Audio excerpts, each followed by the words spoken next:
So most people think, oh, I look at a slab, it's just some concrete. We're just going to pour some concrete. Now we're good to go. No, there are certain guidelines that have to be required and followed based on building code that will make sure that that foundation is laid properly.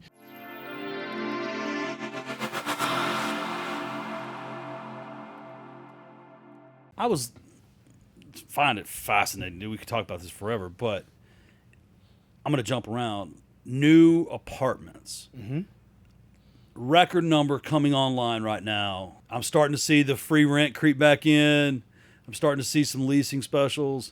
Does that kind of inventory impact what you're building? It does to a small degree.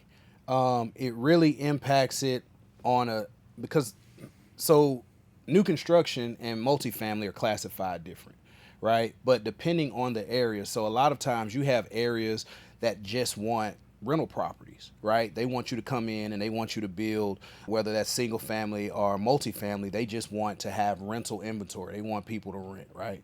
But then there's other areas where they want more new construction because they want families to move in because they've built school districts and they brought in a lot of the corporate companies and things like that. So it affects it to a degree based on the market and where you are. As far as because I mean, Tim brought up a good point with numbers and statistics and dollars and numbers. Like when I think new build, I got a lot. I'm going to build a house that's comparable to the neighborhood, but I never even thought about what is the census, what is the city, what are that? How often do you nerd out and geek out on that type of data to make the decisions? And then because back in the day of real estate, it was like you bought what you got the lead on. Right.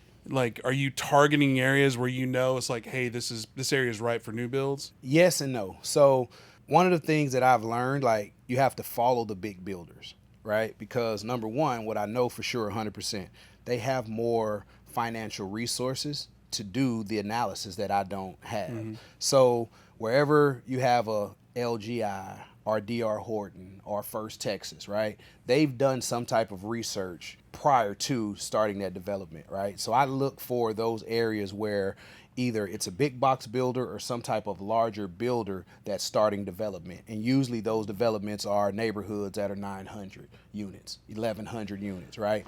I'll follow them. Right. And I can at least pick out maybe 5 or 6 lots in that area where I can build houses and compete on that level with them building new houses. It's interesting you say that because we have a friend, Mac, who he made a lot of money just by following Jerry Jones. Jerry Jones go buy a piece of property. He's like, ooh, let me buy that property right across the street. So following those big builders. Same concept. That's the way to do it. Yeah. There are a lot of times where we'll just go find available land or available lots. That works as well. We do that more often than following the big builders. But I've built a lot in Greenville. When I first started building in Greenville, Texas, Scott Ellis Homes was building an 1,100 unit subdivision.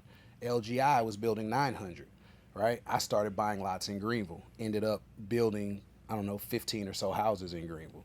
Now the market has shifted. Some of those same houses are still on the market. I have a couple down there myself on the market. And so now I'm looking for other areas where they're going to be underdeveloped now, but the big builders are going there to start doing more development. So it works. I loan money to investors. We do ground up construction loans. And one of the big requirements is you have to have a couple under your belt, or you have to have a true partner that's a builder or has experience. Mm-hmm. And the other day in this DFW Facebook community, somebody was posting, looking for a lender that doesn't require experience. I saw I've been flipping for years and have done even major rehabs. I saw that. I built houses, grew up, my stepdad was a builder. I've framed houses, roofed houses, I got you. Right. Talk to the audience about, because there's a lot of people out there thinking, oh, well, new construction's hot. Oh, I'm sure I could do that.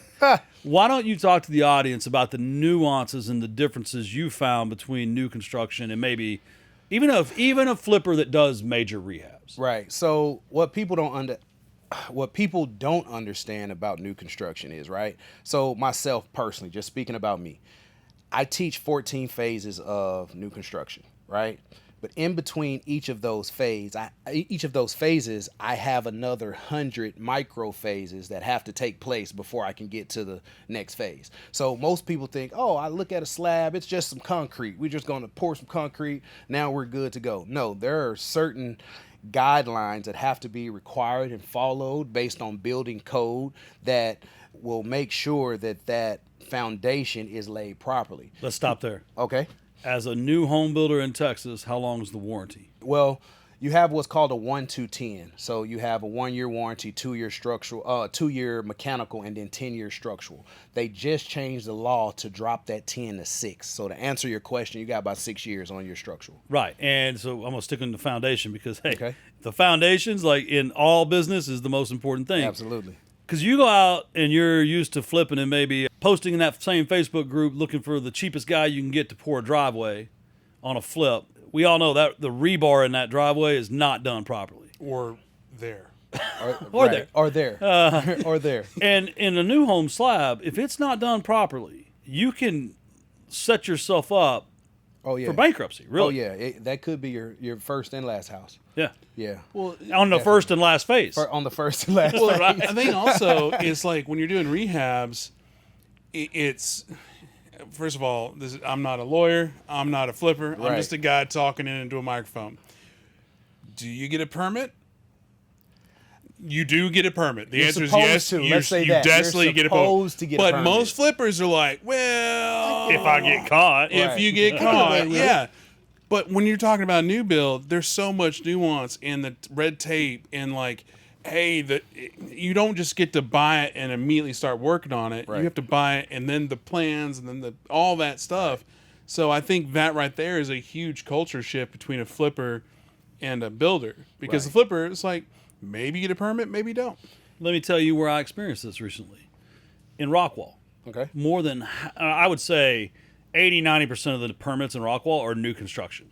So when you remodel a house, your inspector shows up, and his insulation inspection at the last house was really easy, Right. right? Because they're used to it's a certain way or it Right. fails. Absolutely. Pretty easy, right? And when it's hard to execute towards what they expect in new construction, but for the inspector, it's pretty easy. Right. It's a pass or fail. Absolutely. So what happens is I start getting a lot of fails because that inspector just don't want to mess with my remodels. But then in Dallas, I would imagine it's a little different. It is. Most of their inspections are remodel, and then they show up in new construction. They're getting a code book out, probably like, what am I Yeah. supposed to look at? Well, to speak to that point, so in Dallas, we don't even do insulation inspections.